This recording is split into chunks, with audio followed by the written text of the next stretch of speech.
जय हिंद दोस्तों स्वागत है आप सभी का आपके अपने YouTube channel education your future में। तो दोस्तों इस वीडियो में मैं आपके लिए लेके आया हूं प्रश्नावली 1 का बी। यदि आपने प्रश्नावली 1 का ए नहीं देखा है तो डिस्क्रिप्शन में उसका लिंक दिया गया है, वहां पर जाकर आप सभी क्वेश्चनों को आसानी से देख सकते हैं। सभी क्वेश्चन एक ही वीडियो में बताए गए हैं। यदि आप क्लास 9th का फ्री में पूरा कोर्स पाना चाहते हैं तो चैनल को सब्सक्राइब करें और इस चैनल से जुड़ जाएं। ठीक है दोस्तों, चलिए हम आपको बताने वाले हैं यहाँ पे प्रश्नावली 1 के बी में क्वेश्चन नंबर 1 से। तो देखो दोस्तों, बोला है निम्नलिखित पूर्णांकों के योगात्मक प्रतिलोम लिखिए। इसके पहले वाले एक्सरसाइज में आपको योगात्मक प्रतिलोम के बारे में बता दिया गया था कि योगात्मक प्रतिलोम होता क्या है। ठीक है, अगर आप नहीं देखे हो प्रश्नावली तो देखिए दोस्तों, यहाँ पे मैं समझाता हूं। जैसे यहाँ -7 0 1 minus of a plus B का योगात्मक प्रतिलोम बोला है। तो योगात्मक प्रतिलोम का मतलब होती है जो संख्या दी गई है उसमें ऐसी कौन सी संख्या हम जोड़ें कि दोस्तों हमें शून्य प्राप्त हो। तो चलिए देख लेते हैं। पहले निकालते हैं -7 का योगात्मक प्रतिलोम।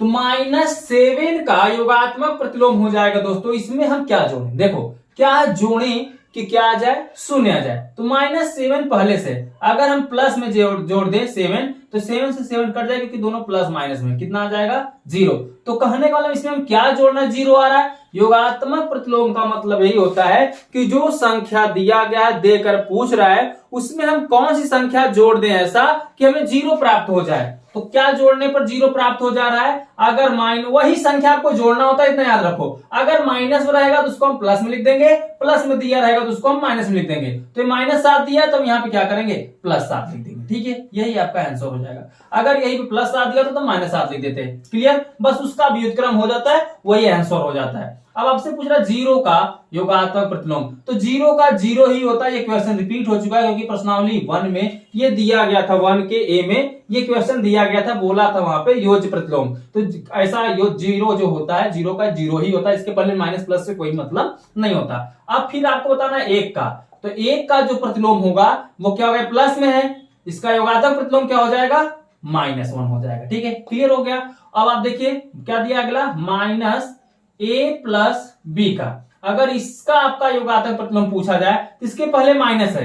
अब आगे क्या हो जाएगा दोस्तों, माइनस हट जाएगा तो सिर्फ क्या बचेगा, a प्लस बी बचेगा। ठीक है, यही आपका आंसर हो जाएगा। जब माइनस में दिया रहता है, देखिए सिर्फ यही कोष्टक के बाहर वाला हटाना है क्योंकि a प्लस बी एक ही संख्या है। ठीक है, इतना याद रखिएगा, a प्लस बी एक ही संख्या है, यहाँ पे अलग अलग नहीं है। तो a प्लस बी एक ही संख्या है तो इसके पहले माइनस है, तो माइनस में है तो इसका योगात्मक प्रतिलोम निकालेंगे तो क्या निकलेगा, प्लस में निकलेगा। क्लियर, चलिए दूसरे क्वेश्चन को आप समझ लीजिए। इसके बारे में काफी विधिवत से आपको बताया गया था प्रश्नावली 1 के ए में। ठीक है, यदि आप दोस्तों क्लास 9 का फ्री में पूरा कोर्स पाना चाहते हो तो सब्सक्राइब कर दो, अभी नहीं किया तो कर दो। क्यों देर कर रहे हो, घर बैठे आपको पूरा फ्री में लाभ दिया जा रहा है, इससे बढ़कर आपको क्या चाहिए। तो सब्सक्राइब करके इस चैनल से जुड़ जाओ और वीडियो जब आपको पसंद आया करें तो वीडियो को लाइक कर दो। दोस्तों आपके लिए इतना मेहनत करते हैं, कम से कम आपका हक बनता है कि वीडियो को थोड़ा सा लाइक कर दिया करो आप, जो आपसे हो सकता है। और चैनल को सब्सक्राइब नहीं किया तो कर दिया करो। ठीक है, और आपसे एक्स्ट्रा कुछ मांगा नहीं जा रहा है। अब बोला है वितरण नियम से 15 × 12 का मान ज्ञात कीजिए। वितरण नियम से, अगर नियम नहीं बोला था कोई तो सिर्फ 15 और 32 का यहाँ पे हम गुणा कर देते, जो आता है आंसर हो जाता। लेकिन यहां पर नियम की बात नहीं किया है। क्या किया है दोस्तों, बोला है वितरण, सॉरी नियम की बात किया है। तो वितरण नियम से, चलिए इसको हम निकालते हैं वितरण नियम से। ठीक है, तो लिखिए यहाँ पे वितरण नियम से। तो 15 × 32 को हम तोड़ेंगे। तो 15 को आपको जो का त्यों लिखना है इंटू 32 को क्या लिख सकते हैं, 30 + 2। यहाँ पे हम लास्ट वाले को प्लस में तोड़ सकते हैं। ठीक है, तो तोड़ दीजिए इसको, या तो पहले वाले को 1 को आप प्लस में तोड़ दीजिए। तो तोड़ दीजिए। अब इसका हम यहाँ पे गुणा करेंगे 15 का इसके साथ और फिर उसमें। ठीक है, तो 15 का एक साथ इसके साथ गुणा होगा, एक बार इसके साथ। तो 15 गुणते कितना हो जाएगा 30, फिर प्लस 15 के एक बार 2 के साथ गुणा होगा। तो 15 गुणते कितना हो जाएगा 2, क्योंकि हमें ब्रैकेट हटाना होगा। तो इसका गुणा करेंगे 15 × 3 = 45, एक 0 0 लिख दीजिए, प्लस 15 × 2 = 30। अब 450 और +30 कितना हो जाएगा, 480। यही क्या हो जाएगा आपका आंसर हो जाएगा। काफी सिंपल क्वेश्चन है, तो इसमें ज्यादा कुछ आपको समझाना नहीं है। जब भी आपसे वितरण नियम की बात की जाए तो इस तरीके से दिया रहेगा, तो किसी एक को आपको प्लस में करना है, प्लस में करने के बाद उसका अंदर गुणा करना है, जो आएगा मान वो आपका आंसर हो जाएगा। ठीक है, अब देखिए दोस्तों क्वेश्चन नंबर 3 बोला है उन पूर्णांकों में एक उदाहरण सहित दर्शाइए कि योग की संक्रिया पर योग का वितरण नियम असत्य है। तो चलिए दोस्तों कैसे सॉल्व किया जाएगा ध्यान दीजिए।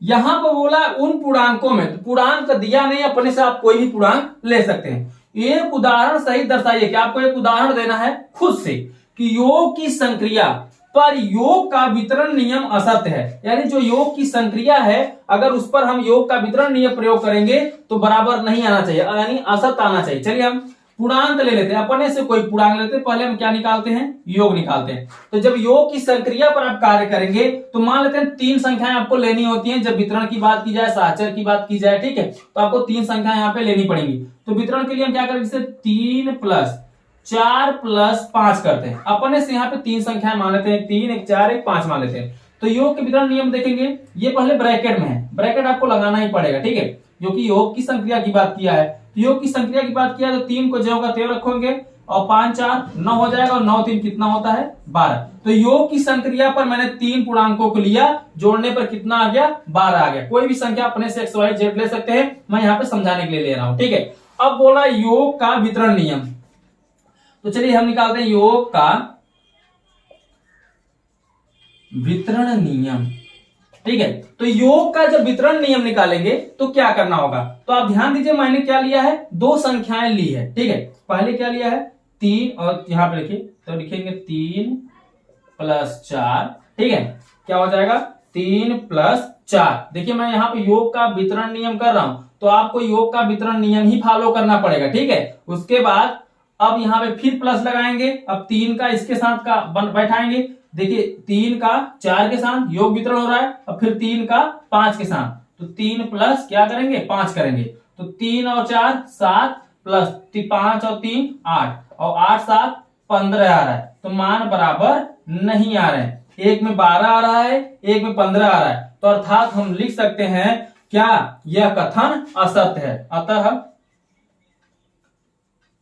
कथन असत्य है। ठीक है, तो यह कथन क्या है आपका, असत्य है। ठीक है, स्क्रीनशॉट ले लो आप इसका। तो दोस्तों उम्मीद करता हूं आपने स्क्रीनशॉट ले लिया होगा। चलिए हम देख लेते हैं नेक्स्ट क्वेश्चन को, क्वेश्चन नंबर 4। अब देखिए दोस्तों क्वेश्चन नंबर 4, इसमें बोल रखा है आपसे दर्शाइए कि पूर्णांकों में योगात्मक नियम अद्वितीय होता है। अब आपको ये सिद्ध करके दिखाना है कि जो पूर्णांक होते हैं उसमें अगर कोई दूसरा नियम प्रयोग करेंगे तो वो क्या होता है, द्वितीय, अद्वितीय होता है। ठीक है, तो देखो समझो योगात्मक नियम क्या होता है, अद्वितीय होता है। ठीक है, कैसे क्लियर करेंगे, चलिए हम आपको समझाते हैं। सबसे पहले दर्शाइए कि पूर्णांकों में, तो आप मान लीजिए पूर्णांक, देखिए पूर्णांकों में मतलब एक से अधिक पूर्णांक हो जाएंगे तो आप पूर्णांकों कहे जाएंगे। ठीक है, तो यहां पे हम 2 पूर्णांक लेकर आपको समझा देते हैं। यहां पर मान लो, माना पहला पूर्णांक बराबर क्या a, दूसरा भी पूर्णांक मान ही लो साथ में, दूसरा पूर्णांक बराबर b। ठीक है, पहला पूर्णांक बराबर a, दूसरा पूर्णांक बराबर b। योगात्मक मतलब इनका योग करना है। चलिए हम योग करते हैं। ठीक है, अगर a और b को जोड़ेंगे तो a + b बराबर 1 हमें पूर्णांक ही प्राप्त होगा। समझो, अगर हम a और b को जोड़ेंगे तो हमें क्या मिलेगा, एक पूर्णांक मिलेगा, या हम b + a करें या b और a को जोड़ेंगे तब भी क्या मिलेगा, हमें एक पूर्णांक ही मिलेगा। ठीक है, अब एग्जाम्पल हम उदाहरण के रूप में समझाते हैं। हम उदाहरण लेते हैं, उदाहरण समझाने के लिए। जैसे मान लेते हैं पहला पूर्णांक, पहला पूर्णांक कितना है 5 है। दूसरा पूर्णांक आप ही मान ही लो, यहां पर लिखो दूसरा पूर्णांक। ठीक है, यहां पर मैंने क्या माना है, दूसरा पूर्णांक। तो दूसरा पूर्णांक मैंने मान लिया क्या 6 मान, चलो एक को 5 एक को 6 मान लो।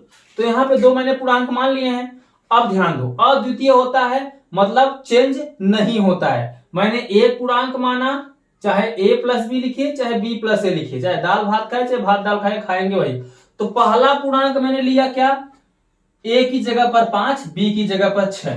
तो ए प्लस बी करेंगे तो ए प्लस बी अर्थात 5 प्लस 6 करेंगे तब भी 11 आएगा। बी प्लस ए करेंगे अर्थात 6 प्लस 5 करेंगे तब भी 11 आएगा। तो अर्थात नो चेंजिंग, मान बदलता नहीं है। तो कहने का मतलब एक से अधिक आप जितने भी पूर्णांक ले लो उसका फेर बदल कर दो, उलट फेर कर दो, स्थान बदल दो, लेकिन दोस्तों उसका जो मान होगा अद्वितीय होगा, अर्थात बदलेगा ही नहीं। अद्वितीय मतलब चेंज ही नहीं होगा। ठीक है, ज्यों का त्यों ही आएगा। देखिए मैंने a प्लस बी किया तो मैंने बताया a प्लस बी करेंगे तब भी एक पूर्णांक आएगा, b प्लस a करेंगे तब भी एक पूर्णांक आएगा। तो मैंने a प्लस बी किया तो a की जगह मैंने 5 माना, b की जगह 6 माना, तो 6 5 11 हो गया। b प्लस a किया अर्थात फिर 6 5 11 हुआ। तो अद्वितीय मान है, इसको चेंज नहीं कर सकते, दोनों मान अद्वितीय है, मतलब बदले नहीं है, एक ही है। ठीक है, क्लियर हो गया? तो समझ में आ गया तो आप लिख सकते हो अतः मान योगात्मक, अतः योगात्मक नियम अद्वितीय है। ठीक है, क्लियर हो गया? चलो नेक्स्ट सॉल्व करते हैं इस एक्सरसाइज का लास्ट क्वेश्चन, क्वेश्चन नंबर 5।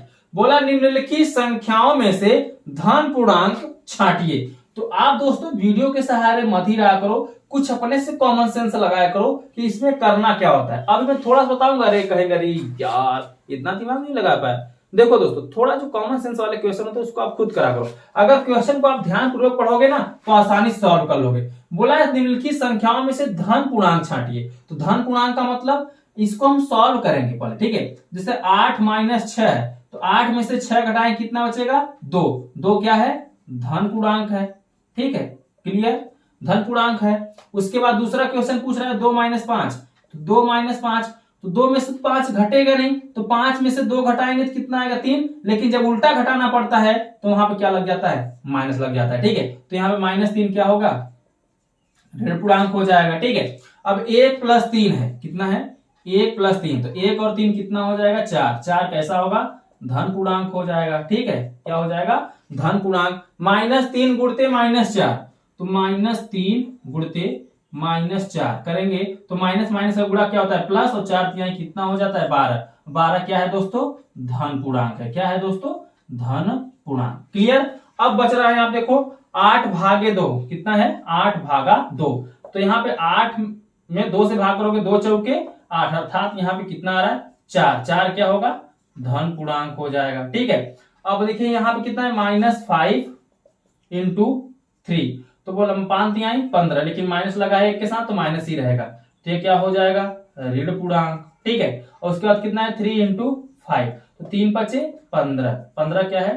धन पूर्णांक। तो अब आपसे इसमें पूछा था कि निम्नलिखित संख्याओं में से धन पूर्णांक लिखिए या छांटिए। तो धन पूर्णांक कौन कौन से हम छांट लेते हैं। ठीक है, तो यहां पर बताना है धन पूर्णांक कौन कौन से आए हैं। 8 माइनस 6 किए तो 2 आया, धन पूर्णांक, अर्थात 8 माइनस 6 वाला धन पूर्णांक है। 2 माइनस 5 वाला ऋण पूर्णांक है, इसको छोड़ दीजिए। 1 प्लस 3 धन पूर्णांक है, अर्थात 1 प्लस 3 क्या है? धन पूर्णांक। -3 गुणते -4 भी क्या है? धन पूर्णांक। यहाँ लिखेंगे -3 गुणते -4। ठीक है, उसके बाद यहाँ पे 8 भागे 2 करेंगे तो 8 में 2 से भाग देंगे कितना है? 4। तो यहाँ पे 8 भागा 2 वाला भी क्या है? धन पूर्णांक। -5 गुणते 3 ऋण पूर्णांक हो रहा है, 3 गुणते 5 भी क्या हो जा रहा है? धन पूर्णांक। ठीक है, जो जो धन पूर्णांक आए हैं उसको लिखकर आंसर कर दो। ठीक है, आई होप कि आप काफी अच्छे समझ चुके होंगे। स्क्रीनशॉट ले लो आप। तो दोस्तों उम्मीद करता हूं आपने स्क्रीनशॉट ले लिया है और अपने नोटबुक में अच्छे से लिख भी लिया होगा दोस्तों। तो दोस्तों समाप्त हो गया है अब आपका प्रश्नावली 1 का बी। अगले वीडियो में जब आपसे मिलूंगा तो नेक्स्ट एक्सरसाइज के साथ मिलूंगा। ठीक है, तो दोस्तों अभी तक आपने चैनल को सब्सक्राइब नहीं किया है तो कर लीजिए, क्योंकि इस पर ऐसे ही पढ़ाया जाता है दोस्तों। किसी भी क्वेश्चन में आपको प्रॉब्लम नहीं होगा अगर इस चैनल के माध्यम से आप पढ़ते हैं, तो आप सब क्वेश्चन जो होंगे सब आपके लिए हवा रहेंगे, आसानी से सॉल्व कर लोगे, कोई दिक्कत नहीं होगा। तो आपसे इतना कहना है कि चैनल को सब्सक्राइब कर लो, दोस्तों के साथ शेयर कर दो, वो भी घर बैठे आसानी से पढ़ सकते हैं, कहीं कोचिंग वोचिंग जाने की जरूरत है ही नहीं। ठीक है, तो चलिए दोस्तों आपसे मिलते हैं अगले एक्सरसाइज के साथ, तब तक के लिए बाय बाय, जय हिंद, जय भारत।